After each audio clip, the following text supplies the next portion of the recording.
तर मला जाणवलं की लोक प्रचंड फेक असतात. म्हणजे जे ऑनलाईन दाखवतात की आम्ही फार म्हणजे सुधारलेल्या मनोवृत्तीचे आहोत, आम्ही प्रोग्रेसिव्ह थिंकर्स आहोत, स्त्री पुरुष समानता वगैरे आम्ही सगळं मानतो, पण ते तसं काहीही त्यांच्या प्रत्यक्षामध्ये नसतं. महाराष्ट्र हा सोशल मीडियामुळे होणाऱ्या डिव्होर्सेसच्या बाबतीत नंबर 1 आहे.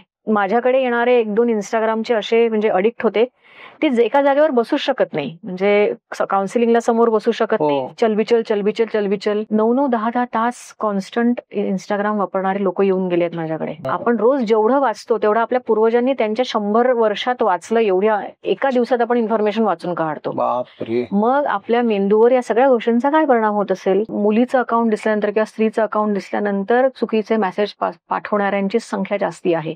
आणि त्याच्यावरून त्यांना असं वाटतं की सोशल मीडियावर जेव्हा एखादी स्त्री लिहिते, व्यक्त होते किंवा काही टाकते म्हणजे ती अवेलेबलच आहे. आपला मेंदू हा प्रेझेंटमध्ये राहण्याकरता बनलेला आहे. आयडियली आपण हे सगळे आता या क्षणात आहोत, हा बेस्ट आहे आपल्या मेंदू करता. सोशल मीडियाने काय होतं, एन्झायटी म्हणजे फ्युचरमध्ये जाण्याची की आपल्यासोबत काय होईल बा, आपल्यासोबत काय होईल, म्हणून लोक डूम स्क्रोलिंग करतात, इन्फॉर्मेशन सतत बघत असतात. ही दुर्दैवाची गोष्ट आहे की लोक मानसिक आरोग्यावर बोलत नाही, मनाच्या व्यथेवर बोलत नाही, पण लैंगिक सुख, व्यसन याच्यावर चिक्कार लोक बोलतात. लहान मुलांना मोबाईलच्या अतिवापरामुळे ADHD इंड्यूस ज्याला म्हणतो, कृत्रिमरित्या तयार झालेला अतिचंचलतेचा आजार दिसायला लागला आहे. त्यामुळे मुलं किंवा काही मोठी व्यक्ती एका जागेवर बसू शकत नाही, ते फोकस करू शकत नाही, ते वाचू नीट शकत नाही, त्यांचं प्रोडक्टिव्हिटीवर परिणाम होतो आहे. म्हणजे रील्सचं व्यसन लागणाऱ्यांमध्ये हे प्रकार दिसून येतात. आपल्याकडे भारतीय समाजाला अजूनही मोबाईल मधून आपल्या मेंदूला काही त्रास होतो हे पचलेलं नाहीये. नमस्कार, मी अक्षय वाटवे. बुक विश्वच्या या पॉडकास्ट सिरीज मध्ये तुम्हा सगळ्यांचं मनपूर्वक स्वागत. माणसाचं मन ही फार कुतूहल निर्माण करणारी गोष्ट आहे. ते कधी, कुठे, केव्हा, कसा, काय विचार करत असतं, त्याच्या मनात नेमकं काय चालू असतं, हे उलगडून बघायला, जाणून घ्यायला आपल्या सगळ्यांना खूप आवडतं. पण याचा शास्त्रशुद्ध अभ्यास करून, त्याचा चिकित्सात्मक पद्धतीने अभ्यास करून एक उपचार पद्धती शोधून काढली गेली आहे आणि विज्ञानाच्या या शाखेला मानसशास्त्र असं म्हटलं जातं. त्या मानसशास्त्राचे वेगवेगळे पैलू आहेत. आज आपल्यासोबत गप्पा मारायला आलेले आहेत डॉक्टर वृषाली राऊत. त्या ऑर्गनायझेशनल सायकोलॉजिस्ट म्हणून काम करतात. मानसशास्त्राची एक वेगळीच शाखा आणि त्याही पलीकडे त्यांची कार्यक्षेत्र आहेत, त्याबद्दल ते आपल्याला माहिती सांगतीलच. मला महत्वाचं हे वाटतं की सोशल मीडिया जो आपल्या अगदी दैनंदिन जीवनामध्ये मिनिटा सेकंदामध्ये शिरून राहिला आहे, या सोशल मीडियाचा आणि मानसिक स्वास्थ्याचा नेमका काय संबंध आहे, आणि कामगारांचं मानसिक स्वास्थ्य आणि दैनंदिन जीवन याचा काय संबंध आहे, आणि मुख्य म्हणजे नात्यांमध्ये मानसशास्त्र कसं काम करतं, अशा 3 प्रमुख पैलूंवरती आजच्या गप्पा आपण मारणार आहोत. मी अधिक वेळ तुमचा घेत नाही. मी सर्वप्रथम आपल्या स्टुडिओमध्ये वृषाली राऊत मॅडमचं मनपूर्वक स्वागत करतो. थँक्यू. आणि पहिलाच प्रश्न तुम्हाला विचारण्यापूर्वी मला थोडंसं तुमच्या प्रोफेशन विषयी, जे खूपच वेगवेगळ्या क्षेत्रांमध्ये तुम्ही काम करत आहात, त्याच्याविषयी थोडंसं सांगाल का? IT मध्ये सुरुवातीला मी HR मध्ये काम केलं. त्याच्यानंतर मी ITच्या मानसिक आरोग्यावर PhD केली, जी मी सिमन्स PLM नावाच्या कंपनीमध्ये इम्प्लिमेंट केली. आणि सिमन्स सोबत मी 4.5 वर्ष फुल टाइम पोझिशनला होते. आणि त्यावेळेला कामाच्या ठिकाणचं मानसिक आरोग्य या विषयावर मी मुख्यत्वे करून काम केलं आहे. त्याच्यानंतर माझी 2 पुस्तकं आलीत. एक पहिलं आहे कामगारांचे मानसिक आरोग्य 2021 मध्ये, आणि ज्यामध्ये वेगवेगळ्या क्षेत्रातल्या लोकांचे मानसिक आरोग्य, म्हणजे आता एखादी व्यक्ती पोलीस म्हणून काम करत असेल तर त्याच्या मानसिक आरोग्यावर काय परिणाम होतो, किंवा एखादी व्यक्ती कलाकार म्हणून काम करत असेल तर त्याच्या मानसिक आरोग्यावर त्याच्या व्यवसायाचा काय परिणाम होतो. म्हणजे तुमच्या व्यवसायाचे जे मानसिक परिणाम आहेत ते तुमच्यावर आणि तुमच्या नात्यांवर, तुमच्या एकंदरीत आरोग्यावर कसे होतात, हा माझा अभ्यासाचा विषय आहे. त्यानंतर माझं दुसरं पुस्तक नुकतंच आलं आहे, त्याची आता 2री आवृत्ती जाते आहे, मानसिक आघात समजून घेताना. तर याचा विषय जो आहे तो पोस्ट कोविड मेंटल हेल्थ आहे. म्हणजे कोविड हा एक ट्रॉमा होता, मास ट्रॉमा होता, आणि त्याच्यामुळे कोविड नंतर लोकांच्या वागणुकीमध्ये झालेला बदल, एकंदरीत वागण्यात आलेला गोंधळ, हिंसा आणि अतर्क्य गोष्टी घडतायत, ज्या आपल्याला जनरली सिनेमामध्ये दिसतात, त्या गोष्टी आपल्याला प्रत्यक्ष आयुष्यात घडताना दिसतात. म्हणजे खूप किळसवाण्या आणि नको त्या गोष्टी आपल्या आजूबाजूला घडत आहेत. तर मग हे अचानक विचित्र बिहेवियर आलं कुठून, तर याच्यावर आपल्याकडे विशेष अभ्यास नाही किंवा सांगितलं जात नाही किंवा लिहिल्या गेलं नाही, लिटरेचर अवेलेबल नाहीये. आणि माझा पुस्तकात छोटासा प्रयत्न आहे मराठीतून, म्हणजे जवळच्या व्यक्तीच्या मृत्यूनंतर येणारी शोकावस्था. मग त्याचा आपल्या एकंदरीत शरीरावर आणि मनावर काय परिणाम होतो त्याच्यावर देखील भारतामध्ये बोलल्या जात नाही. त्याला इंग्लिशमध्ये ग्रीफ म्हणतात आणि त्या प्रोसेसला ग्रीविंग म्हणतात, की ती एखादी जवळची व्यक्ती गेली तर आजूबाजूच्या 9 लोकांना शोक होतो आणि ते शोक 6 महिने ते 1 वर्ष राहू शकतो. पण त्याच्या वर जर तो गेला, म्हणजे त्या शोकावस्था त्याच्या नंतर वाढली, म्हणजे लोक त्याच अवस्थेत राहिले, म्हणजे जुन्याच आठवणीत रमत राहिले किंवा आणखी काही त्यांच्यामध्ये सिम्पटम्स असतील, तर त्याला प्रोलॉंग ग्रीफ डिसऑर्डर असं नवीन नाव आहे. हे याच्याबद्दल कुठे कुठे लिहिलं नाहीये किंवा कुठे जास्त बोलल्या वाच्यता नाहीये याच्याबद्दल. आपल्याकडे कसं होतंय की असं काही झालं की लगेच इथं गोळ्यांकडे लोकांचा कल असतो, कारण त्यांनी तात्पुरता पण इन्स्टंट रिलीफ मिळतो. माझ्या पुस्तकामध्ये अशा इतक्या उपचार पद्धती, अल्टरनेटिव्ह उपचार पद्धती दिल्या आहेत, ज्यामध्ये शोक आणि ट्रॉमा या दोन्ही गोष्टींवर तुम्ही काम करू शकता जर तुम्हाला असा आघाताचा अनुभव असेल तर. कोविड हा मास ट्रॉमा होता आणि तो 4 वर्ष आपल्याला जाणवत होता, आपण सहन केला 4 वर्ष.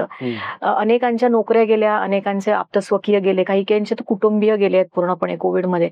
तर त्याच्यानंतर आता त्यांच्यावर काय परिणाम होत आहेत किंवा होत राहतील ह्याचा एक स्टडी हवा होता, पण तो तसा मला नाही वाटत आहे म्हणून कुठे.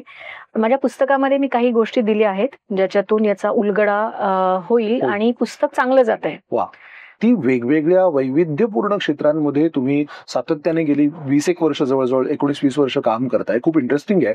मला एक जो धागा तुमच्या बोलण्यात आता सापडला तो असा की तुम्ही म्हणालात की पोस्ट कोविड जो काही ट्रॉमा, जो काही धक्का माणसाला बसला, तर त्याच्यावरती तुम्ही विशेष काम करताय, त्याच्यामध्ये संशोधनात्मक काही काम तुमचं चालू आहे. तर मला वैयक्तिक एक जाणवलेली गोष्ट म्हणजे या कोविड काळामध्ये सोशल मीडिया किंवा डिजिटल प्लॅटफॉर्म्स आपण बऱ्यापैकी वापरायला लागलो किंवा त्यातली आपली गुंतवणूक वाढायला लागली. अगदी. म्हणजे त्याच्या आधी कदाचित ऑर्कुट होतं, BBM ब्लॅकबेरी मेसेंजर्स होते किंवा फेसबुक आलं होतं आणि आपण गंमत म्हणून त्याच्याकडे बघत होतो. पण कोविडमध्ये जेव्हा होम अरेस्ट आपण होतो, घरात बंद जेव्हा होतो, तेव्हा त्या काळामध्ये आपल्याला मनोरंजनाचं साधन हे एकमेव होतं, मन गुंतवण्याचं साधन. आणि मग त्यात मन गुंता मनाचा गुंता पण बऱ्यापैकी वाढत गेला. आणि या सगळ्याचा मानसशास्त्रीय दृष्ट्या जगण्यावरती काय परिणाम झाला हे समजून घ्यायला मला आवडेलच. त्याने आयुष्य बदलून गेलंय का असे बरेच प्रश्न माझ्याही मनात आता आहेत. आणि तुम्ही मानसशास्त्राच्या अभ्यासकात, त्यामुळे माझं मन तुम्ही ओळखू शकताय.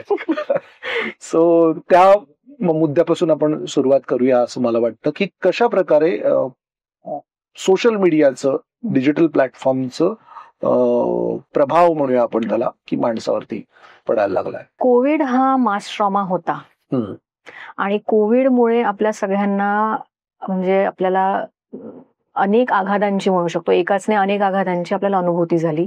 एक तर आपण हाऊस अरेस्टमध्ये होतो, त्याच्यामुळे आपलं सोशलायझेशन पूर्णपणे बंद झालं. तर अगदी आपल्याला स्पर्शाची जी मानवी गरज, बेसिक गरज आहे ती सुद्धा आपली वाढली. म्हणजे आपण टच डिप्राइव्ड ज्याला शब्द आहे इंग्लिशमध्ये, तो सगळ्यात खूप आवश्यक गोष्ट आहे टच. आणि आपण याच्याकरता जन्माला आलो, म्हणजे प्रत्यक्ष देवाणघेवाणी करता आपला मानवी मेंदू तयार आहे. मानवी मेंदूला ऑनलाईन गोष्टी कळत नाही. हा, म्हणजे आता मी तुम्हाला 100 रुपये दिले इथे, तर तुमच्या मेंदूमध्ये किंवा एखादं गिफ्ट दिलं तर तुमच्या मेंदूत ऑक्सिटोसिन नावाचं जे एक बॉन्डिंग केमिकल आहे ते रिलीज होतं. पण इथे समजा एखादी मशीन आहे, एखादा रोबोट आहे आणि त्यांनी किंवा तुम्ही ATM मधून पैसे काढता ज्या वेळेला, तर ते केमिकल त्यावेळेला रिलीज होत नाही.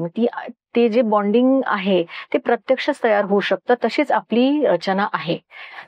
त्याच्यामुळे मशीनशी जेव्हा आपण म्हणजे आता हेच जर आपण ऑनलाईन केलं असतं तर आपल्याला कदाचित खूप वेगळी अनुभूती आली असती. कारण आपल्याला असं वाटतं आपण ऑनलाईन लोकांशी बोलतो आहोत, विशेष करून म्हणजे गुगलच्या याच्यावर वगैरे किंवा म्हणजे व्हिडिओ कॉलवर. पण तो पूर्ण संवाद नाहीये. आपला मेंदू त्या संवादाकरता तयारच नाही. आपल्या मेंदूला जाणवतच नाही की समोर कोणीतरी आहे म्हणून. ते एक खूप त्याला ड्राय किंवा कोरडं असं इंटरॅक्शन आहे. म्हणजे आपल्या मेंदूला स्पर्श, गंध, दृश्य याच्यातच आपलं सगळं फाउंडेशन आहे. आपल्या मानवी पूर्ण समाजाचं फाउंडेशन याच्यावर. आपण हजारो वर्ष याच्यावरच जगलो आहे, तरलो आहे. त्याच फाउंडेशनला धक्का लावलाय सोशल मीडियाने. पण मग आपण तर खूप गुंतून राहतो, म्हणजे लोक तासन तास रील स्क्रोल करत असतात, कंटेंट कन्झ्युम करत असतात. इव्हन आपलं पॉडकास्ट सुद्धा आपण आता याच माध्यमावरती रिलीज करणार आहोत. एका अर्थाने काळाची ही गरज पण बनलेली आहे ना, म्हणजे ऍक्सेसिबिलिटीच्या दृष्टीने आणि असं संवाद जोपर्यंत आहे त्याच्यातून काहीतरी सकारात्मक जोपर्यंत येत आहे तोपर्यंत ठीक आहे. पण तुम्ही बघाल आपल्याला जेव्हा कोणी हेल्दी फूड म्हणजे पौष्टिक अन्न काही खायला लावतो आपण ते खूप खात नाही, त्याचं बिंज इटिंग करत नाही आपण बिंज इटिंग कशाचं करतो, आपण चमचमीत पदार्थांचं बिंज इटिंग जास्ती करतो. कारण त्यावेळेला जो डोपामाइन हा आनंदाचं रसायन आहे त्याचं रिलीज जास्तीत जास्त प्रमाणात कसं होईल, आर्टिफिशियल डोपामाइन म्हणजे जे नॅचरल डोपामाइन असतं ते आपल्याला कशातून मिळतं की आपण जेव्हा काही एखादी गोष्टीचे नवीन अनुभव घेतो किंवा एखादं बक्षीस आपल्याला मिळतं किंवा एखादं आपण म्हणजे शॉपिंग करतो किंवा काही आवडता पदार्थ खातो, या गोष्टी एखादी गोष्ट शिकतो, ते रिवॉर्ड सेंटरमध्ये डोपामिन रिलीज होतं, मेंदूच्या रिवॉर्ड सेंटरमध्ये. ऍक्च्युली सोशल मीडियाची रचनाच अशी आहे की ते डोपामिन हे आर्टिफिशियल पद्धतीने सतत रिलीज होत राहील.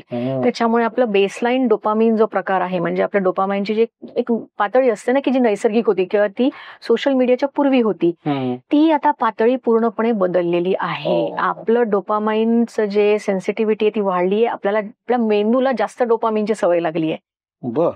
आणि हे कशावरून होतं, notification, likes, comments, followers, specially तुमच्यासारखे इन्फ्लुएन्सर्स जे आहेत ज्यांना खूप फॉलोअर्स आहेत, इव्हन मला पण बऱ्यापैकी फॉलोअर्स आहेत, तर ते त्यांनी काय होतं ना खूप जास्त प्रमाणात डोपामिन तुमच्या मेंदूत रिलीज होतं, स्त्रवतं आणि मग त्याच्यात आणखी मिळवण्याची जी भावना निर्माण होते. आता ज्याचा मेंदूला हे कळतं की नाही याला थांबायला पाहिजे, आपण कुठेतरी बाउंड्री सेट करायला पाहिजे, पण आता तुम्ही जे म्हणता की लोक सतत स्क्रोल करत राहतात, त्याला डूम स्क्रोलिंग म्हणतात आजकाल, म्हणजे अनएंडिंग स्क्रोलिंग सुरूच आहे आणि त्यात तुम्हाला काहीही विचार येत नाही, तुमचा मेंदू फक्त त्या असा स्क्रीनला असा चिकटलेला असतो किंवा हे असंच आहे बा म्हणून. आणि ह्याच्यातून काय होतं, नुसतं डोपामिन रिलीज होतं आणि तुम्हाला आजूबाजूच्या गोष्टी कळत नाही, तुम्हाला एक खूप अनहेल्दी डिस्ट्रॅक्शन मिळतं. आणि कोविडच्या काळामध्ये अर्थात आपल्या सगळ्यांवर स्ट्रेस होता, आपण सगळे भीतीमध्ये जगत होतो आणि त्या भीतीदायक मेंदूला काहीतरी एक सुटका म्हणून त्यावेळेला सोशल मीडिया होता. तो जर नसता तर कोविडचे डायनामिक्स काही वेगळे राहिले असते, म्हणजे कोविडचे आउटकम पण काही वेगळे राहिले असते, वेगळे झाले असते परिणाम त्याचे. पण सोशल मीडियाने काय केलं, आपल्या त्या भीतीमध्ये असलेल्या मेंदूला एक वेगळ्या प्रकारचं माध्यम उपलब्ध करून दिलं किंवा ज्याला कॅथार्सिस पण म्हणू शकतो, विरेचन, भावनिक विरेचन. म्हणजे मी नेहमी म्हणते की एखाद्या व्यक्तीची टाइमलाईन ही त्याच्या भावनिक आरोग्याचा आरसा आहे. सोशल मीडिया हा एका परीने तुमच्या मनाचा आरसा आहे. भावनिक विरेचन जे होतं, कथॅर्सिस करतात, ट्रोलिंग आहे त्याच्यामध्ये किंवा अननोन अकाउंट काढून मग त्या व्यक्तीला त्रास देणं आहे किंवा एखादा, मी मगाशी बोलताना म्हटलं की नोन अकाउंट आहे, म्हणजे तुमचंच अकाउंट आहे, म्हणजे त्या व्यक्तीचं अकाउंट आहे आणि त्या व्यक्तीला सतत त्याच्यावरून बदला, अपमान, सूड, म्हणजे आपण याचं काहीतरी करायला पाहिजे, याचा परतावा दिला पाहिजे त्या व्यक्तीला किंवा मला कोणी त्रास देत आहे, असं जर सतत त्याच्यावर कंटेंट येत असेल तर तुम्हाला सायकोलॉजिस्ट नसताना सुद्धा त्याची मानसिक स्थिती काय आहे की सतत हा व्यक्ती कंप्लेंट करतो आहे. याच्यामध्ये ते एक रिझेंटमेंट नावाचा इंग्लिशमध्ये शब्द आहे की याच्यामध्ये एक थोडा खुनशीपणा आला आहे की सतत काय कशाला कोणी बदला आणि याच्याबद्दल रोज विचार करत आणि पोस्ट करत राहील ना, किंवा दुःखाबद्दल की मी निराश आहो किंवा मी एकटा आहो, हे असे खूप लोक आहेत पोस्ट करणारे. आणि ज्यांना कोणाला नसतं आणि असं झालंय की आपल्याकडे आता नात्यांमध्ये पण सोशल मीडिया आल्यामुळे ना हे जे आहे बोलणं, ह्या बोलण्याला काय होतं, खूप भावनिक ऊर्जा लागते. आम्ही सायकोलॉजिस्ट जेव्हा बोलतो 1-2 तास आमची खूप नंतर ऊर्जा डाऊन होते, तर सोशल मीडियावर काही ऊर्जा लागत नाही, त्यामुळे लोक लिहितात, वाचतात आणि विसरून जातात. त्याचा काही इम्पॅक्टच होत नाही, त्याच्यात काही अटॅचमेंट नाहीये, त्याच्यात काही बॉन्डिंग नाहीये. पण म्हणजे मला थोडी एक अर्थात प्रश्नच विचारायचा आहे, त्यामुळे पुढचा प्रश्न असा आहे, पण असं सोशल मीडियावरती दिसतं, फेसबुकवरती, मी स्वतःही बऱ्यापैकी फेसबुकचा वापर सतत करत असतो, अर्थात कामाचा भाग म्हणून, गंमत म्हणून पण, आणि कधी कधी तुम्ही म्हणताय तसं ते डूम स्क्रोलिंग पण होतं, पण सुदैवाने पुस्तकांची आवड असल्यामुळे किंवा इतर गोष्टी असल्यामुळे त्याच्यात अडकून राहायला तितकंसं होत नाही. पण मला असंही दिसतं की अनेक चांगल्या गोष्टी पण सोशल मीडियावरती घडल्यात. मी चांगले मित्रमंडळींचे ग्रुप झाले, मग ते प्रत्यक्षात भेटायला लागले, मग ते आउटिंगला बाहेर जायला लागले, काही स्पर्धा, काही लेखन वाचन सादरीकरणाचे उपक्रम किंवा काही व्यावसायिक गट तयार झालेत की ज्याच्यातून पुढे चांगले व्यवसायाच्या संधी, चांगल्या त्यांना व्यवसायाच्या मिळाल्यात किंवा व्यवसाय वृद्धी त्यांची झालेली आहे. पण हे सगळं चांगल्या बाजू पण आहेतच ना सोशल मीडियाच्या. याच्या चांगल्या बाजू कमी आहेत. बर. हे कमी आहेत, गैरसमज जास्ती आहेत. कारण सोशल मीडियावर आपलं फक्त चॅटिंग मध्ये काय होतं, चॅटिंग मध्ये आवाज नसतो किंवा सोशल मीडियाला पण आवाज नाही, आणि आवाजातून आणि आपल्या एक्सप्रेशन मधून आपली खरी जी वृत्ती आहे एखाद्या व्यक्तीची ती कळते. म्हणजे परत प्रत्यक्ष भेटायची ओढ राहणार असायलाच पाहिजे. तेच आपलं महत्वाचं आहे ना. म्हणजे सोशल मीडियावरून तुमचं कमर्शियल आपण काही प्रमाणात म्हणू शकतो की एक देवाणघेवाण बेसिक लेवलची होऊ शकते. पण तुम्ही जे ग्रुप्स म्हटले त्यांनी अर्थात प्रत्यक्षामध्ये भेटीगाठी केल्याच असेल, नंतरच त्यांनी ह्या सगळ्या गोष्टी केल्या.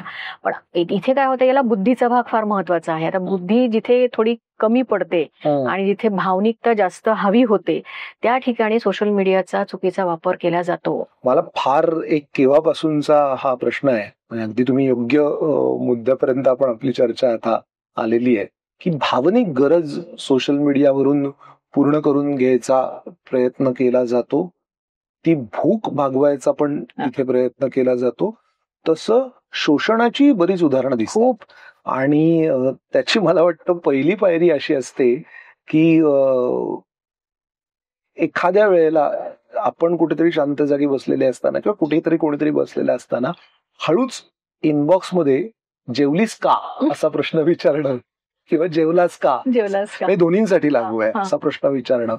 तर अशा वेळेला आपण सहज त्याच्यावरती आपल्या आजूबाजूचे लोक आपल्याला उत्तर देतात की एवढा तर वापरू नकोस सोशल मीडिया, फेसबुक बंद करून टाक, किंवा काय ते इन्स्टावरती सारखे पडिक असतात. तर मग खरंच फेसबुक बंद करून टाकायचं, मेसेंजर बंद करायचे, ब्लॉक करायचं का मग ते जेवलीस का किंवा जेवलास काला उत्तर कसं द्यायचं? जेवलीस का आणि जेवलास का हा सगळ्यांचाच प्रश्न आहे. सगळ्यांना सतावतो आणि त्याचे वेगवेगळे काय म्हणतात रूप आहेत.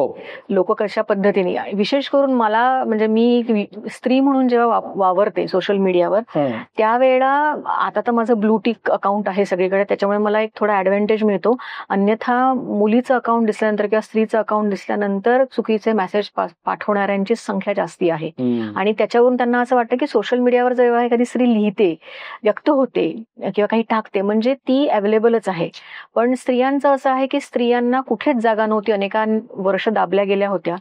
त्याचं ते व्यक्त होणं सोशल मीडियामुळे वाढलं आणि आता ते व्यक्त होण्याचं प्रमाण फार चुकीच्या दिशेने गेलं आहे. त्याच्या मी पण विरुद्ध आहे की जे काही स्त्रियांकडून सोशल मीडियाचा यूज होतो, इनफॅक्ट त्याला क्रिमिनल साईड आली आहे आता, आणि खूप विकृतीच्या पण खूप पुढे गेलं आहे. म्हणजे विकृती पण आता मला असं वाटतं की जे सिनेमामध्ये दाखवतात ते विकृत आहे.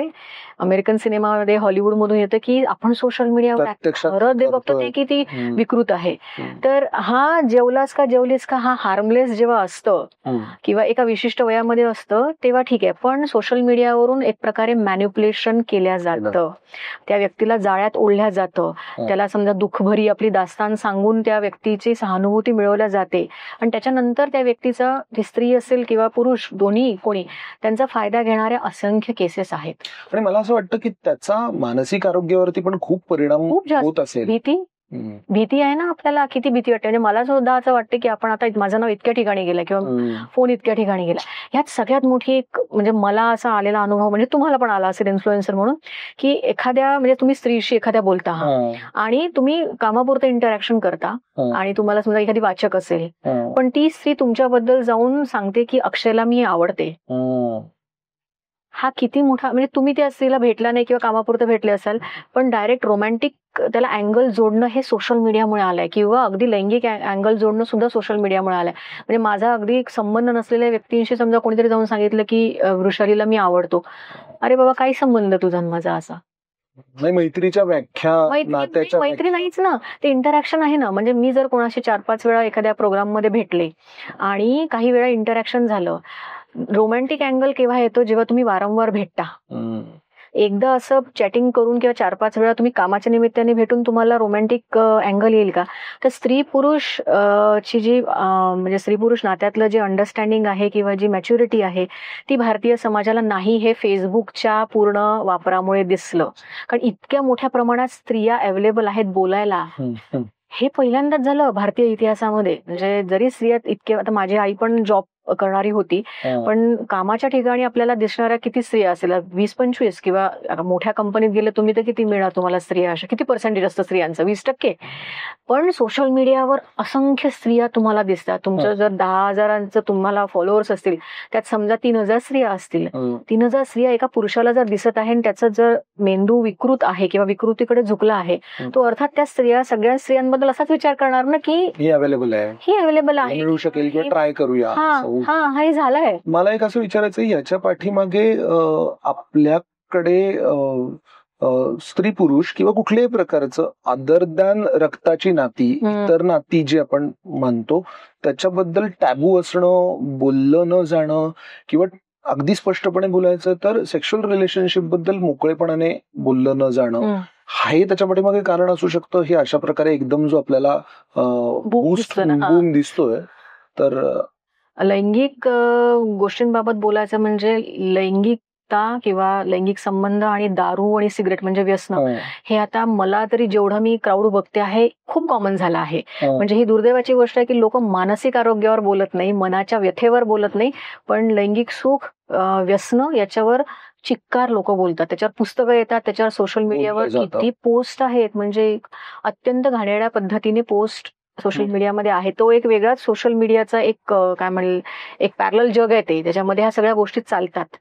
मग तुम्ही मानसिक आरोग्यावर का नाही बोलत, हा प्रश्न भारतीयांना पडायला पाहिजे, महाराष्ट्रीयन लोकांना पडायला पाहिजे की आपण जितक्या पद्धतीने नॉनव्हेज जोक शेअर केले जातात, तितक्या पद्धतीने स्त्रियांबद्दल बोलणं घाणेरडं शेअर केलं जातं. जेवलीस काचा जो एक आहे प्रकार की सुरुवात असते ती, त्याच्यानंतर व्यसना, दारूचे पार्ट्या, तुमच्या सिगरेट, हुक्का, अगदी सगळं, म्हणजे जे कॉलेज गोईंग आहेत किंवा जे IT मधले काही प्रकारची जनता आहे, हे सगळं तुम्ही ओपनली जर करता, पण तुम्ही मानसिक आरोग्यावर कधीच बोलत नाही की जर ही व्यक्ती इतके प्रकार करते मग ह्याच्या मनात काय चालू असेल. मग आम्हाला सायकोलॉजिस्टकडे जायला भीती वाटते, आम्हाला काउन्सिलरकडे जायला भीती वाटते, पण आमच्या टाइमलाईनवर आम्ही सतत हे पोस्ट करत असतो. मला ह्याच्यात अजून एक धागा असं दिसतो की मला याचा शास्त्रोक्त उपाय शोधून काढायला आवश्यक तेवढा वेळ देणं, मानसशास्त्रज्ञांना भेटणं, याच्यातला त्रास तर असतोच, वाटत असतो, माहिती करावंच वाटत नाही. पण मला यातला एक थ्रेड गेम पण जाणवतो, तो असा की असं काहीतरी जर आपल्या बाबतीत झालं किंवा कोणाच्याही बाबतीत झालं तर त्याचे स्क्रीनशॉट्स पोस्ट करणं, त्याच्यावरती काय म्हणतो त्याच्या रोखाने काही पोस्ट लिहिणं, इनडायरेक्टली त्याला ट्रोल करणं, अशी थोडीशी क्रूर वृत्ती हळूहळू याच्यामुळे वाढायला लागलेली, क्रौर्य वाढायला लागलेलं याच्यामुळे. माझं असं ऑब्झर्वेशन आहे, गेल्या 5 वर्षात मी ट्विटर खूप वापरलाय. इंस्टाग्राम मी एक 7-8 महिने झालं, पण मला इंस्टाग्रामवर पण बऱ्यापैकी फॉलोअर्स आहेत. मी लोकांचं जेवढं बघितलंय ना की ज्यांना मुळातच काहीतरी पर्सनॅलिटी इश्यूज असतात, म्हणजे for example social anxiety disorder असतो अनेकांना, माहितीये ना सोशल एन्झायटी, की सामाजिक त्या असं बोलू शकत नाही जास्ती, खुलेपणाने येत नाही, चार चौघांमध्ये बोलू शकत नाही किंवा स्वतःला व्यक्त करू शकत नाही. त्याच्यानंतर इंट्रोवर्ट्स असतात की जे नाही व्यक्त होऊ शकत, किंवा काही म्हणजे शामळू ज्याला आपण शाय असतात, किंवा ऍक्च्युअल ज्यांना काही बॉर्डरलाईन पर्सनॅलिटी डिसऑर्डर असतो, किंवा जसं तुम्ही म्हटलं खुनशी पद्धतीचं, हे कुठून येतं बा, तर हे सोशल मीडियामुळे हे जास्त अँप्लिफाय झालंय. अँप्लिफायला मराठी शब्द काय आहे माहित नाही मला, वाढलं, हे प्रमाण वाढलं आहे, किंवा त्यांना एक चांगला वे आउट मिळाला आहे अशा पद्धतीच्या पर्सनॅलिटीजला की मी दुसऱ्याला त्रास देऊ शकतो, जे प्रत्यक्षात कदाचित शक्य नसतं. प्रत्यक्षात ती व्यक्ती तुम्हाला फार हार्मलेस वाटते, शाय वाटते, पण हे मागे जाऊन, आणि याच्यावर सिनेमा पण येऊन गेले आहेत, मागे जाऊन ऍडॉल्सन नावाचा आता मध्ये नेटफ्लिक्सवर येऊन गेली आहे, की असं वाटत नाही त्या व्यक्तीकडे बघून की ही व्यक्ती असं काही करू शकेल, पण ती सोशल मीडियावर जाऊन हे सगळे प्रकार करत असते. आणि मग ते कधीही प्रत्यक्षात घडू शकतं.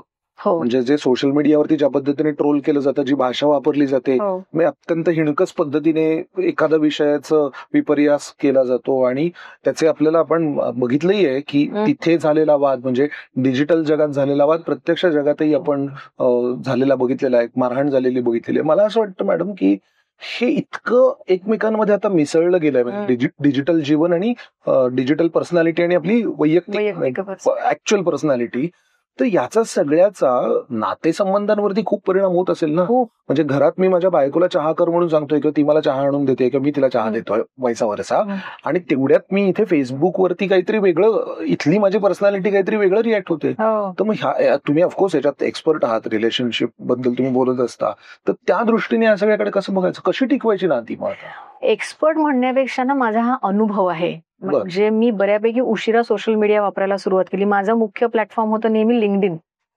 जे सोशल म्हणजे प्रोफेशनल लोकांकरता असतं.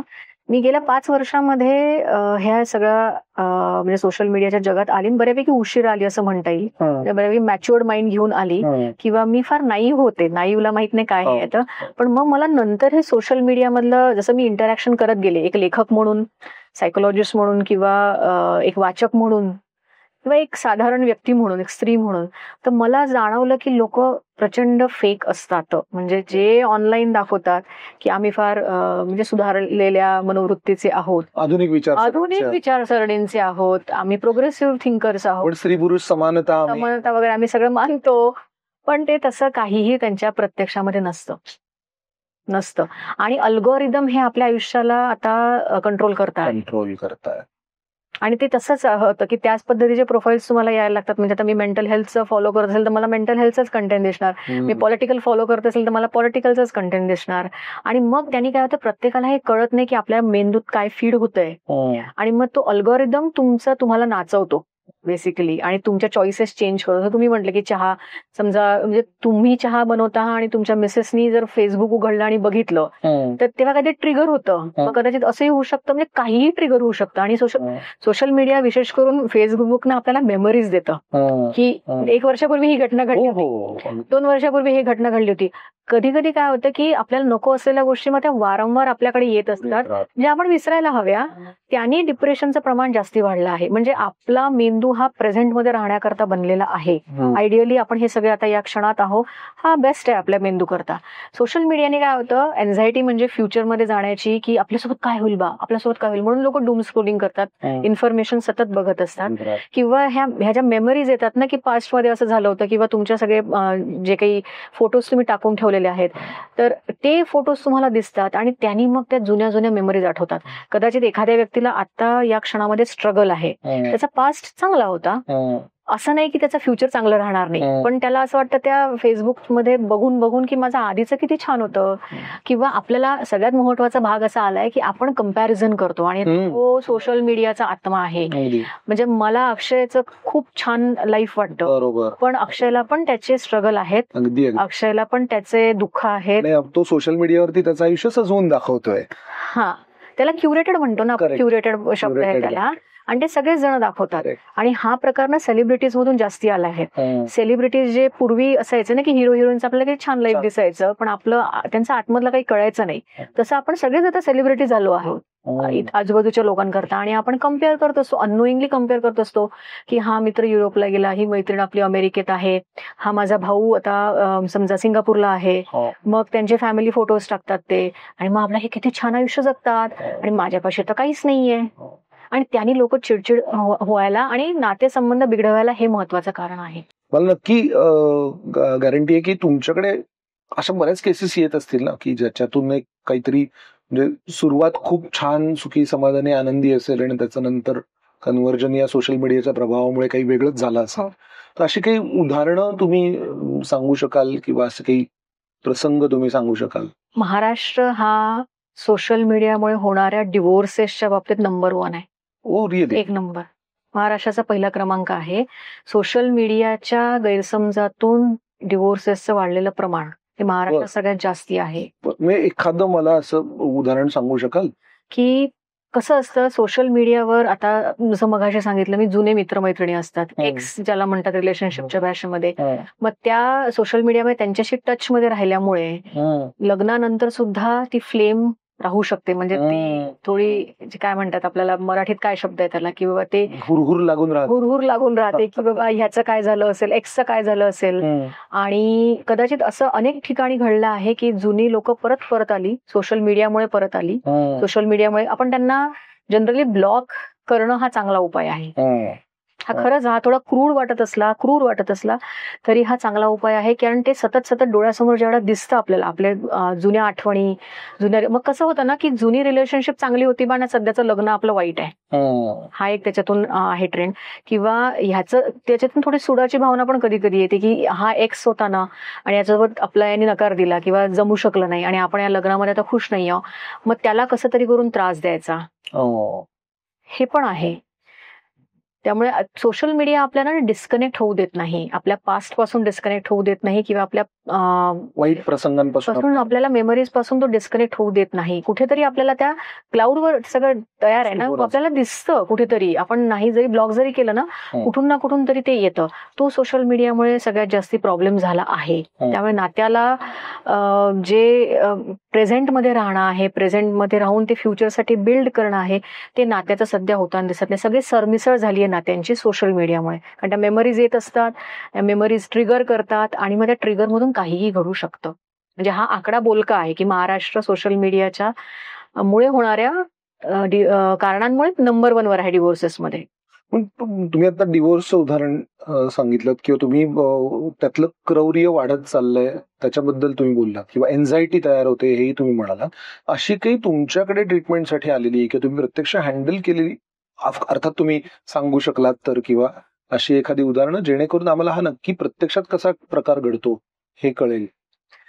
सोशल मीडियाचं माझ्याकडे म्हणजे जे रिलेशनशिपचे इश्यूज घेऊन लोक येतात किंवा मी स्वतःच्या अनुभवावरून सांगते, म्हणजे लोकांपेक्षा आधी मी स्वतःवरून सांगेल काय आहे. तर मला जाणवतं की माझे सुद्धा मित्रमैत्रिणी जे आहेत, जे आता कामाच्या निमित्ताने किंवा अर्थात लग्न होऊन वगैरे दुसरीकडे सेटल झाले, त्यांना स्टेटस माझं बघणं किंवा माझं सोशल मीडिया पोस्ट लाईक करणं ते कौतुक करतात. माझं ते कौतुकच आहे ना की बाबा लाईक करतात, रेग्युलरली मला फॉलो करतात, पण त्यांनी फोन करून माझ्याशी बोलावं अशी माझी अपेक्षा असते.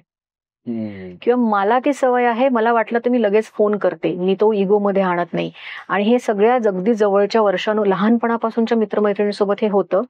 आणि त्याच्यामुळे माझ्याकडे अशा पाहणीत 1-2 केसेस आहेत, म्हणजे हे ज्यांचं वय 35 पर्यंत आलेलं आहे. तर आमचं वय तर माझं त्या एज ग्रुपमध्ये मी नाही. 35 पर्यंत जी जनता मोबाईलवरच वाढली आहे, मोबाईलवरच त्यांची नाती तयार झाली आहे, त्यांना असं वाटतं की त्यांना सोशल मीडियामधून काढून टाकणं किंवा त्यांना सोशल मीडियाच्या पोस्टला लाईक न करणं, त्यांना फॉलो न करणं, त्याच्यावर कमेंट न टाकणं म्हणजे आपण त्यांचे मित्र नाही. किंवा आपण जर त्यांच्यासोबत सोशल मीडियावर कनेक्ट नसू पण आपण प्रत्यक्षात त्यांच्यासोबत चांगलं वागतो, तर ते सुद्धा त्यांना पटत नाही. म्हणजे सोशल मीडियाचं अप्रुव्हल हे आता नात्यांकरता एक गरज आहे. महत्वाची गोष्ट. तर मगाशी तुम्ही बोलता बोलता असं म्हणाला होता की कोणीतरी एक आत्महत्येपर्यंत पोचलं ह्या सगळ्या ट्रॉमामुळे, ते काय होतं प्रकरण? मला एक असा अनुभव होता वैयक्तिक की एका व्यक्तीने मला, म्हणजे ती व्यक्ती आता मी पूर्ण सांगणार नाही, जेंडर वगैरे पण सांगणार नाही, त्या व्यक्तीने मला कधी काळी ट्रोल केलं होतं. कशावरून ट्रोल केलं होतं? मी एवढंच म्हटलं होतं की 25च्या अगोदर ज्यांचे वय आहे त्यांनी सोशल मीडिया वापरू नये. आणि त्या व्यक्तीचे वय अर्थात 25च्या खालचे होते आणि माझं कदाचित त्यांना पोस्ट त्या अर्थाने त्यांनी घेतले नाहीत आणि मला अर्थात विचित्र पद्धतीने ट्रोल करण्यात आलं. आणि नंतर काही महिन्यांनी त्या व्यक्तीने आत्महत्या केली. तुम्हाला ट्रोल केलं गेलं? हा, मला ट्रोल केलं गेलं आणि मी तो प्लॅटफॉर्म सोडला. मग तो ट्विटरवरची गोष्ट आहे. आणि नंतर त्या व्यक्तीने आत्महत्या केली असं मला नंतर कळलं, बातमी कळली. पण त्या व्यक्तीने मला फार वाईट पद्धतीने ट्रोल केलं होतं. म्हणजे तुम्ही या क्षेत्रात अभ्यासक असून नाही हे आम्ही जे आता मी वारंवार सांगते आहे की सोशल मीडिया, आणि माझ्यासारखे सांगणारे अनेक लोक आहेत की सोशल मीडियानी एकतर ADHD नावाचा जो एक मानसिक म्हणजे एक व्याधी आहे, attention hyper activity deficit disorder, म्हणजे अतिचंचलतेचा आधार आपण साधारण भाषेत म्हणू. आणि त्या आजाराचं लक्षण म्हणजे आता मायकल फेल्प्स जो आपला स्विमर आहे अमेरिकेचा, रेकॉर्ड होल्डर, त्याला ADHD आहे. अरे बापरे. पण म्हणून त्याच्या आईने त्याला स्विमिंग मध्ये टाकलं. त्याची स्टोरी आहे, त्यांनी त्याच्या मेंटल हेल्थचे स्ट्रगल सगळं सांगितलं आहे, ओपनली सांगितलं आहे. आपल्याकडे आता असं होतंय किंवा सगळ्या जगभरात असं होतंय की लहान मुलांना मोबाईलच्या अतिवापरामुळे ADHD इंड्युस्ड ज्याला म्हणतो, त्याला मराठीत काय शब्द माहित नाही, पण एक कृत्रिमरित्या तयार झालेला अतिचंचलतेचा आजार दिसायला लागला आहे. त्यामुळे मुलं किंवा काही मोठी व्यक्ती एका जागेवर बसू शकत नाही, ते फोकस करू शकत नाही, ते वाचू नीट शकत नाही, त्यांचं प्रोडक्टिव्हिटीवर परिणाम होतो आहे. म्हणजे रील्सचं व्यसन लागणाऱ्यांमध्ये हे प्रकार दिसून येतात की ते एका जागी सिनेमा बघू शकत नाही लोक 3 तासाचा. बरोबर सिनेमा बघू शकत नाही. आणि पूर्वीच्या काळी जर तुम्ही बघत असाल ना, लोक जे सायंटिस्ट असतात, आता कशाला युवल नोआ हरारी जे आहेत आपले सेपियन्सचे लेखक, ते सोशल मीडियावर नाही आहेत. असे बरेच स्कॉलर्स आहेत जगभरामध्ये, हार्वर्डचे, स्टॅनफर्डचे किंवा इव्हन भारतातले पण, की जे सोशल मीडिया वापरत नाहीत. एक तर त्यांनी तुमचा डेटा ब्रिचिंग, म्हणजे डेटाचा जो आपला प्रायव्हसी आहे तो जातो, तो प्रकार आहे. त्याच्यामुळे आपण मॅन्युप्युलेट होतो, तो एक वेगळाच प्रकार आहे. कमर्शियली आपण मॅन्युप्युलेट होतो, आपल्यावर बंबार्डिंग होतं इन्फॉर्मेशन. आणि हा ADHDचा जो प्रकार आहे, ज्याने आपलं अटेन्शनचा स्पॅन कमीच झाला आहे. त्याच्यानंतर इन्फॉर्मेशन ओव्हरलोड नावाचा एक प्रकार आहे, म्हणजे आपल्या मेंदूची इन्फॉर्मेशन प्रोसेसिंगची क्षमता खूप कमी आहे. आपण रोज जेवढं वाचतो तेवढं आपल्या पूर्वजांनी त्यांच्या 100 वर्षात वाचलं, एवढ्या एका दिवसात आपण इन्फॉर्मेशन वाचून काढतो. मग आपल्या मेंदूवर या सगळ्या गोष्टींचा काय परिणाम होत असेल. आणि आम्ही जसे थोडे ज्यांचा मॅच्युअर्ड मेंदू आहे किंवा ज्यांनी आमच्यासारख्या लोकांनी उशिरा वापरायला सुरुवात केली, तर आम्ही कंट्रोल ठेवू शकतो. त्यांचे कोवळे मेंदू आहेत, तर जो परिणाम दारू किंवा सिगरेटचा कोवळ्या मेंदूवर होतो, कारण ते व्यसन मग जन्मभर सुटत नाही, तोच परिणाम सोशल मीडियाचा कोवळ्या मेंदूंवर होत आहेत. आणि माझ्याकडे येणारे 1-2 इंस्टाग्रामचे असे म्हणजे अडिक्ट होते, ते एका जागेवर बसू शकत नाही, म्हणजे काउन्सिलिंगला समोर बसू शकत नाही. चलबिचल 9-9, 10-10 तास कॉन्स्टंट इंस्टाग्राम वापरणारे लोक येऊन गेलेत माझ्याकडे. बापरे, 9-9, 10-10 तास. आणि याचा सगळ्यात मोठा परिणाम हा आहे की फिजिकल चेंजेस होतात ब्रेनमध्ये. पॉर्न असो, सोशल मीडिया असो, यांनी मेंदूतला ग्रे मॅटर नावाचा एक प्रकार आहे जो कमी होतो. ग्रे मॅटर हा आपल्या सेन्सरी म्हणजे आपण ज्ञानेंद्रियाशी संबंधित गोष्टींकरता आवश्यक आहे. आपले मुवमेंट्स त्यांनी किंवा कॉर्डिनेशन मुवमेंट्स हे आवश्यक आहे. पण ग्रे मॅटर हा कोकेनच्या वापराने कमी होतो, तो परत होत नाही, पूर्ववत होत नाही. तसंच ग्रे मॅटर हा फेसबुकच्या वापराने पण कमी होतो. Not only Facebook, social media किंवा डिजिटल. फेसबुकने जास्त होत. ट्विटरने एन्झायटीचा अनुभव जास्त येतो लोकांना. अच्छा, मग हे मला जरा डिटेल सांगा ना. म्हणजे इंस्टाग्राम बघितल्यामुळे काय होतं? इंस्टाग्राममुळे विशेष करून हा तरुण लोकांचा, आपल्यासारख्या लोक राहत नाही तिथे इंस्टाग्रामवर. इंस्टाग्राममध्ये मुलींमध्ये बॉडी डिससॅटिस्फॅक्शन म्हणजे स्वतःच्या शरीराबद्दल समाधानी नसणे, अशा खूप केसेस होऊन गेल्यात. म्हणजे इराणमधली एक मुलीची केस आहे, सबा म्हणून काहीतरी नाव होतं तिचं. तिने आपल्यावर 50 काहीतरी वेगवेगळ्या शस्त्रक्रिया करून घेतल्या. बापरे. कारण तिला अँजेलिना जोली या हॉलिवूड स्टार सारखं दिसायचं होतं. मला तसं दिसायचं आहे हे दिसण्याकरता, म्हणजे जी एक इमेज येते सोशल मीडियावर, तसं दिसण्याकरता लोक शस्त्रक्रिया करून घेऊन राहिले. किंवा ब्युटी स्टँडर्ड्स पण आता बदलले आहेत इंस्टाग्राममुळे. म्हणजे जे फिटनेस जे आहे ना, टोन बॉडीज ज्या असतात, की आतापर्यंत आपण जे बघतो की टोन आहेत, लठ्ठपणाचा फॅड आहे आता. म्हणजे मी बॉडी शेमिंगचा चुकीने हे घेऊ नये कृपया आहे, पण लठ्ठपणा हा एक आजार आहे. म्हणजे जर तुम्हाला काही शारीरिक व्याधी असेल, मानसिक काही आजार असेल, स्ट्रेस इटिंग करतात लोक, आणि इटिंग डिसऑर्डर्स मुलींना जास्ती असतात, तर इंस्टाग्राममुळे ना हे सगळे अँप्लिफाय होत आहे आणि चुकीचे ब्युटी स्टँडर्ड मुलींच्या मनावर बिंबवले जात आहेत. पुरुष देखील आम्हाला पण बघताना म्हणजे सतत सजलेल्या सुंदर असं आपण त्याला म्हणू, किंवा छान केस असणाऱ्या आणि असं एक सो-कॉल्ड अट्रॅक्टिव्ह तसे फोटो मॉडेलिंगचे आपल्याला साधारण मुलींचे.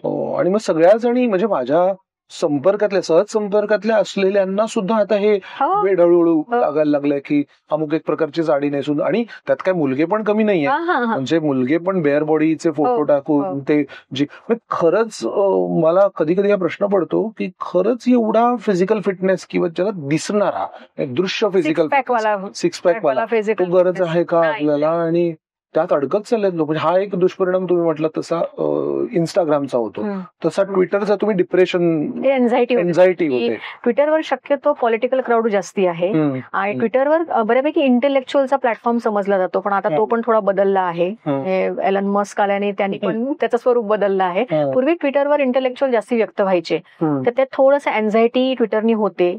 मला ट्विटरचं अट्रॅक्शन जास्ती आहे, ट्विटरवर मी जास्ती वावरते, त्याचे रिझल्ट पण मला चांगले आहेत माझ्या लेखनाच्या बाबतीमध्ये. पण ट्विटर एन्झायटी देतं, म्हणजे कोणी आणि हे असं ना, कोण तुमच्याबद्दल काय बोलत असेल, तुम्ही जर मी एखादा पोस्ट टाकला तर ठीक आहे, आता आपण विचार नाही करत, पण हा अनेकांचा, म्हणजे अनेक लोक मला बोलून दाखवतात, चेक करत राहतो आपण, लाईक आलंय की नाही, कमेंट आलंय. अनेक लोक मला हे बोलून दाखवतात की मॅडम, आम्हाला असं वाटतं की एखादा पोस्ट केल्यानंतर की मला नंतर कोणी काही म्हणणार तर नाही ना, कोणी मला ट्रॅक तर नाही करणार ना, माझ्यावर कोणी म्हणजे सूडबुद्धीने काही म्हणणार तर नाही ना. हे प्रमाण फार वाढले आहे, त्यामुळे भीती वाढली आहे ना.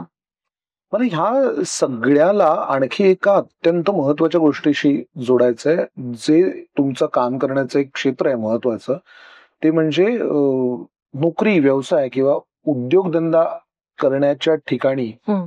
तिथे ह्या सगळ्याचा प्रभाव कसा पडतो? म्हणजे आपण जसं म्हटलं तसं की म्हणजे प्रोफेशनल लाईफ काय परिणाम झाला सोशल मीडियाचा, सोशल मीडियावरती कसा परिणाम? जसा वैयक्तिक आयुष्यामध्ये आपलं तुम्ही बघाल ना, बॉन्डिंग कमी झालं आहे, ओढ कमी झाली आहे आणि त्याच्यामुळे भांडणं, वादविवाद, गैरसमज हे लवकर होतात.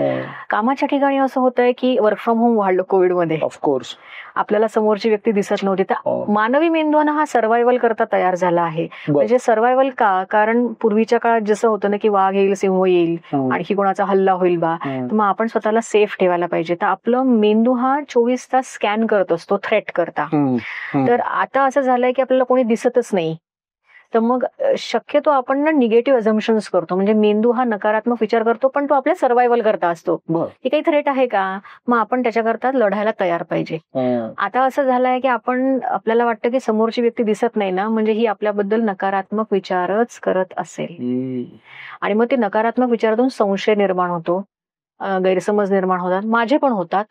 मी त्याच्याकरता अपवाद पण कोणीच त्याच्यातून सुटलो नाहीये. किंवा म्हणजे कामाच्या ठिकाणी आपण फक्त पूर्वी बॉसला प्रत्यक्ष भेटून बोलू शकायचो, आता ईमेल कम्युनिकेशन होत आहे, त्यातून गैरसमज निर्माण खूप होतात. असं काही उदाहरण आहे की जेणेकरून म्हणजे तो वर्क लाईफ बॅलन्स साधता न आल्यामुळे काही दुष्परिणाम झाले, आणि अशी काही केस तुमच्याकडे?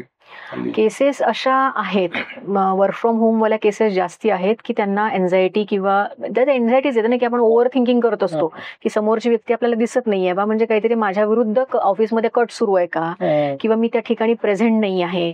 म्हणजे मग सतत कनेक्टेड राहणं. म्हणजे आता ऑस्ट्रेलियामध्ये हा कायदा आला आहे की तुम्ही राईट टू डिस्कनेक्ट, म्हणजे 6 नंतर एम्प्लॉयर एम्प्लॉईला कॉन्टॅक्ट करू शकत नाही.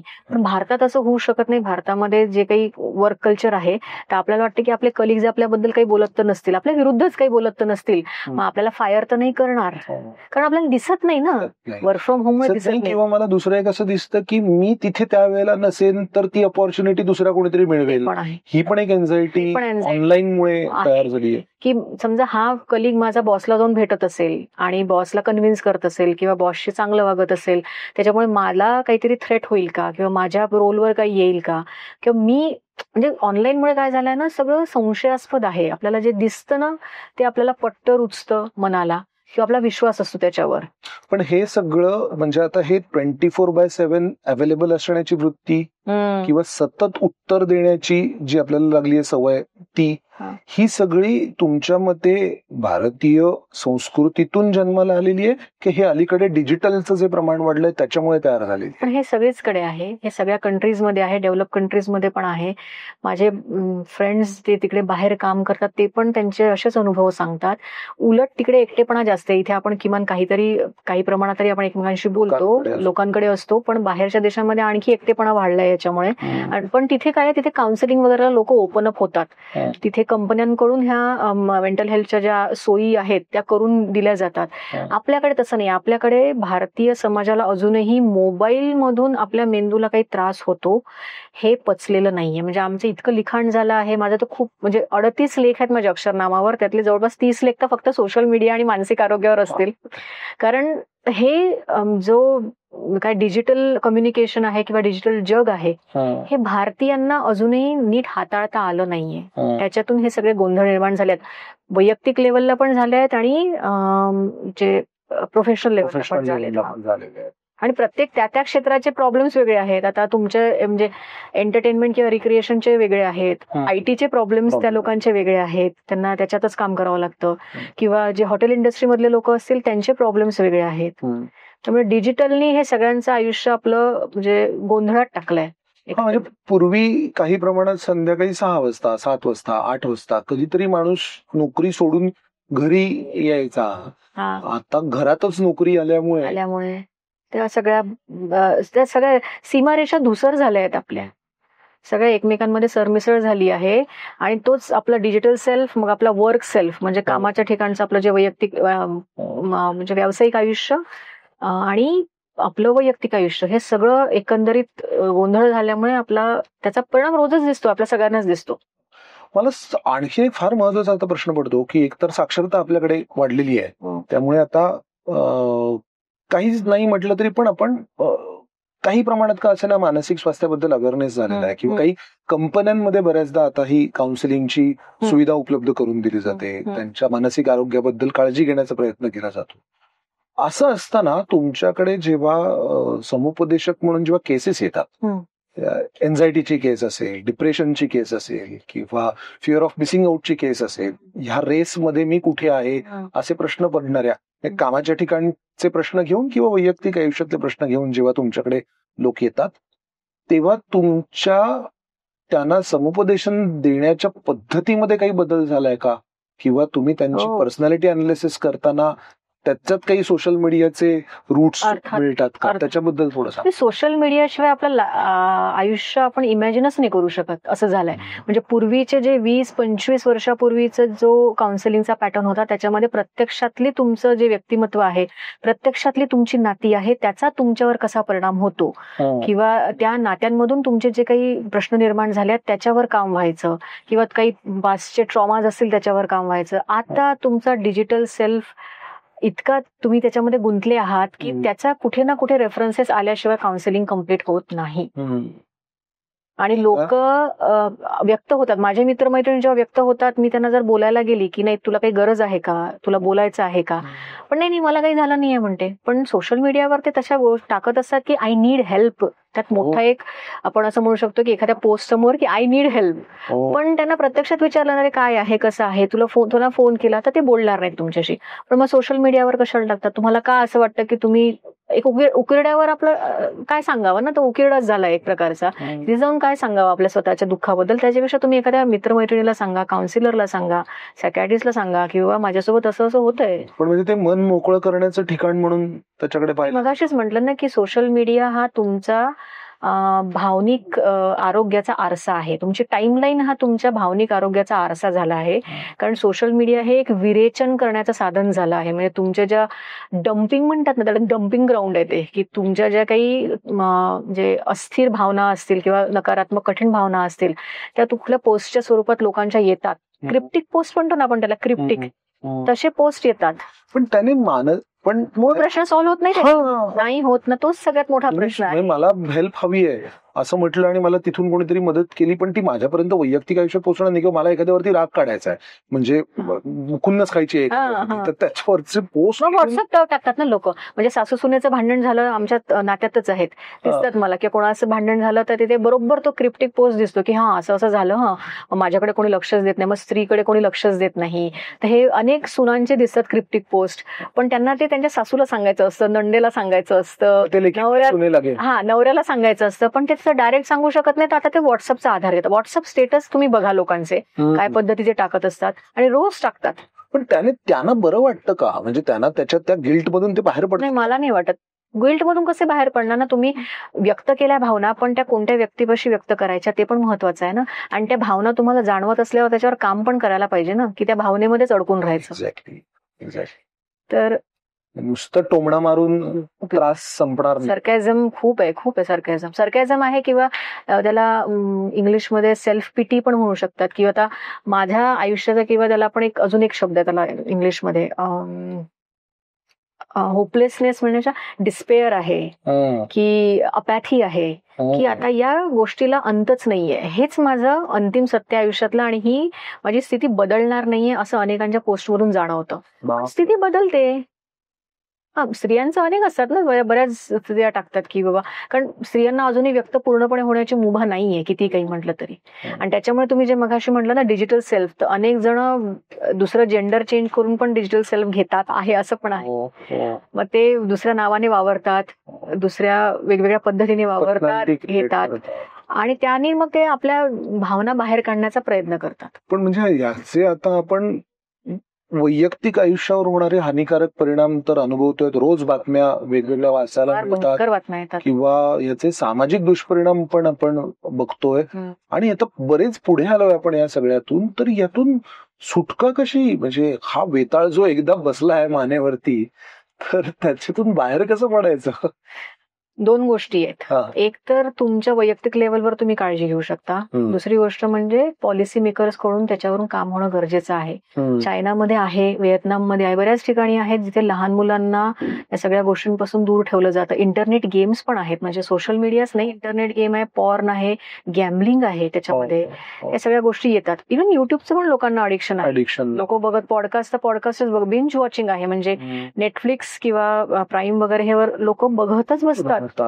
हा, तर मग त्या पद्धतीने पण तुमचा मेंदू थकून किती जातो, आणि मग तो जर थकला तर तुम्ही तुमच्या आजूबाजूच्या गोष्टींना वेळ कशाला देणार ना. वेळ हा नाही सर. पण कदाचित असंही असेल की कोणीतरी हे सगळं कंट्रोल करू बघतंय आणि त्याला हेच अपेक्षित आहे, म्हणजे अशाच प्रकारे लोकांनी वागावं अशी अपेक्षाही असू शकते. म्हणजे असं ते 6 families, conspiracy theories, black mirror पण काहीतरी एक होतं ना, असू शकतं. कारण जर ही एक शक्यता आहे, पण सोशल मीडिया कंपनीजला हे माहिती आहे की हे होतं. म्हणजे मागच्या वर्षी मार्क झुकरबर्गवर खटला दाखल करण्यात आला आणि त्यांनी काही पॅरेंट्सची माफी मागितली अमेरिकन काँग्रेसमध्ये, ज्यांची मुलं एकतर या सोशल मीडियावर, बुलिंग पण होतं ना, लहान मुलांना बुलिंग होतं, हरासमेंट होते. मग ते मध्ये ब्लू व्हेल नावाचा एक गेम पण होता. तर फेसबुकच्या माध्यमातून ज्या मुलींना त्रास झाला, ज्यांचे जीव गेले किंवा त्यांना जीवघेणा त्रास झाला, त्या सगळ्यांची माफी मागितली आहे मार्क झुकरबर्गनी. हे फेब्रुवारी 2024 ची घटना आहे.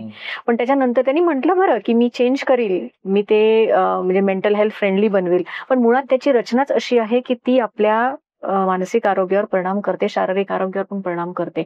त्यामुळे ते आता चायनामध्ये अशा अनेक व्हिडिओज तुम्ही बघितले असतील की चायनाच्या शाळांमधून मुलांना सोशल मीडियाचे दुष्परिणाम शिकवले जातात.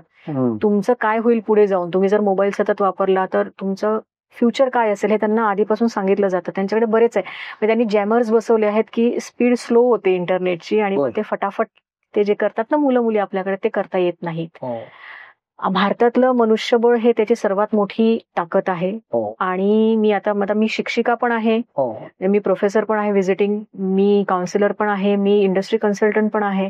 या सगळ्या याच्यामध्ये मला ह्युमन रिसोर्सचा एक धागा कॉमन आहे. तर मला ते जे वेगवेगळ्या पातळीवर चित्र दिसतं की ह्युमन रिसोर्स वाचला पाहिजे भारताचा. पब्लिक हेल्थचा इश्यू आहे हा सोशल मीडिया, त्यामुळे सरकारने याच्यावर काम करणं फार गरजेचं आहे. आणि अर्थात आपल्या वैयक्तिक पातळीवर आपण पण ते शिकून घ्यावं की सोशल मीडिया कसा हाताळावा, किंवा आम्ही पण ट्रेनिंग घेतो कॉर्पोरेटमध्ये, मी पण ट्रेनिंग घेते की सोशल मीडिया कसा हाताळावा, किंवा त्या नोटिफिकेशन्स किंवा जे आपण डिजिटल वेलबिंग ज्याला म्हणतो ते कसं असावं. म्हणजे physical wellbeing, emotional wellbeing, social wellbeing आणि फायनान्शियल वेलबिंग, आणि आता डिजिटल वेलबिंग हे नवीन ऍड झालं आहे. त्यामुळे डिजिटल वेलबिंग हे फार महत्वाचं आहे. त्याच्यामुळे बाकी सगळ्या वेलबिंगवर आपला परिणाम होतो. बरोबर. म्हणजे आता कधीतरी डिजिटल डिटॉक्स म्हणजे करायलाच पाहिजे, मोबाईल बंद करून ठेवून द्यायचा, करायलाच पाहिजे. मध्यंतरी पुण्यातली एक केस होती, म्हणजे ते पुण्यातलीच होती, कारण त्यातल्या रेफरन्सेस वरून कळतं की ती 24 वर्षाची मुलगी होती. तिला बरेच दिवस म्हणजे 10 वर्ष वगैरे सोशल मीडिया वापरत होती, आणि तिला ऍक्च्युली हॅल्युसिनेशन सुरू झाले सोशल मीडियापासून विड्रॉल घेतल्यापासून. म्हणजे तिने सोशल मीडिया सोडण्याकरता एका कुठल्या तरी कॅम्पमध्ये गेली ती मुलगी, आणि तिला तिथे गेल्यानंतर तो सोशल मीडियापासून दूर राहिल्यामुळे ऍक्च्युअल हॅल्युसिनेशन सुरू झालेत, आणि मग तिला गोळ्या वगैरे द्याव्या लागल्या. इतका सोशल मीडिया पॉवरफुल आहे. व्यसनाची वेगळीच लेवल आहे. म्हणजे तुम्ही दिवसभरात किती कन्झ्युम करता, काय कन्झ्युम करता, हे सगळं तुमच्या मेंदूमध्ये कसे असतात, आणि ते सगळं आपल्या हळूहळू मग सगळ्या शरीरावर, मनावर आणि अर्थात नात्यांवर परिणाम करत जातं. आई मुलाचं नातं बदलून जातं, नवरा बायकोचं नातं बदलून जातं, सगळीच नाती, आणि आपलं वैयक्तिक दैनंदिन जीवन पण इतकं विस्कळीत होऊन जातं. नाही, मला एक आशावादी असणं गरजेचं वाटतं की जरी कितीही आपण म्हटलं की हे त्रासदायक आहे आणि याचे दुष्परिणाम आहेत, तर कुठेतरी एक आशेची मिणमिणती ज्योत असणार. म्हणजे आता तुम्ही काम करताय, इतर भारतभरात, जगभरात अनेक लोक काम करतायत, आणि अशा पॉडकास्ट मधून किंवा अशा पोस्ट मधून हा अवेअरनेस क्रिएट होतोय. तो आय होप की हे भविष्यात जाऊन सुधारणा होईल आणि समाधानकारक उत्तर आपल्याला मिळवण्यासाठी. तर अशा काही एक जाताच्या म्हणून अशा काही टिप्स किंवा ट्रिक्स तुम्ही काही सांगू शकाल का, की ह्या 4 गोष्टी तरी नक्की करा, किंवा रोज एवढं काहीतरी करा, म्हणजे जेणेकरून तेवढा दिलासा मिळेल आणि आपण याच्यातून लवकरात लवकर बाहेर पडू असं? याच्यात सगळ्यात मोठा उपाय म्हणजे तुम्हाला तुमचं आभासी जग आणि तुमचं प्रत्यक्ष जग याच्यातला ताळमेळ समजून घेणे गरजेचं आहे. आभासी जग हे फक्त संवादाकरता आहे. ते तुमची नाती होऊ शकत नाही. म्हणजे एखादी व्यक्ती जर माझ्या पोस्टला लाईक आणि कमेंट करत असेल म्हणजे ती माझी, किंवा मला फॉलो करत असेल म्हणजे ती माझी हितचिंतक आहे. म्हणजे मी समजा त्या व्यक्तीला 10 वर्ष भेटलीच नाही, ती कधीतरी माझ्या ओळखीत होती आणि ती अजूनही सोशल मीडियामध्ये आहे आणि ती पोस्टला लाईक करते, त्या अर्थाने ती व्यक्ती माझी हितचिंतक किंवा मित्रमैत्रिणी किंवा अजून कोणी होऊ शकत नाही. माझी नाती ही प्रत्यक्षातच असली पाहिजे. माझी नाती ही म्हणजे असं म्हणतात की 200 तास घालवल्यानंतर एखाद्या व्यक्तीसोबत मैत्री होते, प्रत्यक्षात 200 तास घालवल्यानंतर. त्यामुळे तुम्ही जितका वेळ प्रत्यक्षात त्या व्यक्तीसोबत घालवाल तितकं ते नातं सुधारतं. भलेही तुमचं भांडण का होईना, कारण सोशल मीडियावर सगळं छान छानच दिसतं ना आपल्याला, गुडी असतं. त्यामुळे भांडणं जरी झाले तुमच्या त्या व्यक्तीसोबत तरी ते नातं जे आहे ते प्रत्यक्षात आहे आणि ते खरं आहे. त्यामुळे अशा खऱ्या नात्यांवर, प्रत्यक्ष आयुष्यातील नात्यांवर काम करा, त्यांना वेळ द्या. सगळ्यात महत्वाचं, आभासी जगात गुंतण्यात काही अर्थ नाहीये. आणि तुम्हाला जर काही मानसिक आरोग्याचे त्रास असतील, तुम्हाला ऑफिसमधला ताण असेल, तुम्हाला नात्याचे काही ताण असतील, तर मात्र तुम्ही त्या ताणाला हाताळण्याकरता सोशल मीडियाचा आधार घेऊ नका. सोशल मीडियावर काहीही लिहू नका, कारण ते सुद्धा जे तुम्ही जसं मगाशी म्हटलं की मोठ्या ज्या कॉर्पोरेट कंपनीज आहेत त्यांच्याकडे आपला डेटा जातो आणि त्याच्यातून मग वेगळ्या काही गोष्टी होऊ शकतात. त्यामुळे तुमचं जे भावनिक डेटा आहे, आपला भावनिक डेटा म्हणून, तो सोशल मीडियावर येऊ नये. ही तसाही तो आपल्या चॅटिंग आणि याच्यातून जातोच लोकांकडे, की आपण कोणाशी चॅटिंग करतो किंवा कोणाशी आपली भांडणं झाली आहेत, कोणाशी आपण बोलतो. तर शक्यतो टाइमलाईनवर टाळा. तुमचं जे काही प्लॅटफॉर्मवरती ते रिलीज करणं टाळा. कारण आता हे असे बरेच प्रकार आहेत की कोणीतरी व्हिडिओ काढला आणि मग आत्महत्या केली. हे बऱ्याच सेलिब्रिटीजचं पण होऊन गेलं आहे की आम्ही एखादं काहीतरी लिहिलं क्रिप्टिक पोस्ट आणि मग आत्महत्या केली. तर हे सगळं करण्यापेक्षा आत्महत्या म्हणजे येण्या इतपत तुमची काही परिस्थिती वाईट नसते, कोणाचीच नसते. त्यामुळे तुम्ही त्याच्यावर उपाय काढण्याचा प्रयत्न करा. म्हणजे ती एक अवस्था प्रत्येकाला येऊ शकते, तो एक फेज प्रत्येकाच्या आयुष्यात येतो. पण कुठलीच भावना ही सदा सर्व काळ राहत नाही. ना आनंद राहत ना दुःख राहत. त्या वेळेपर्यंत त्या भावनेला धरून ठेवायचं, त्या भावनेवर काम करायचं, त्याचं विरेचन नीट पद्धतीने करायचं आणि पुढे जायचं. हाच सोशल मीडियापासून म्हणजे एक सेफ डिस्टन्स ठेवण्याचा सगळ्यात चांगला मार्ग आहे किंवा उपाय आहे. थोडक्यात असं आहे की मानसिक प्रश्नांची उत्तरं मानसशास्त्रज्ञांकडेच जाऊन शोधा. नात्यांमधले अडथळे शोधूच नका, गुगलवर शोधू नका.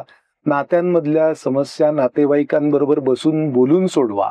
आणि सोशल मीडिया हा कधीतरी गमतीसाठी, मनोरंजनासाठी आणि थोडंसं ज्ञान मिळवण्यासाठी, आपण माहिती मिळवण्यासाठी शकतो. आणि उरलेल्या वेळेत भरपूर पुस्तकं वाचा.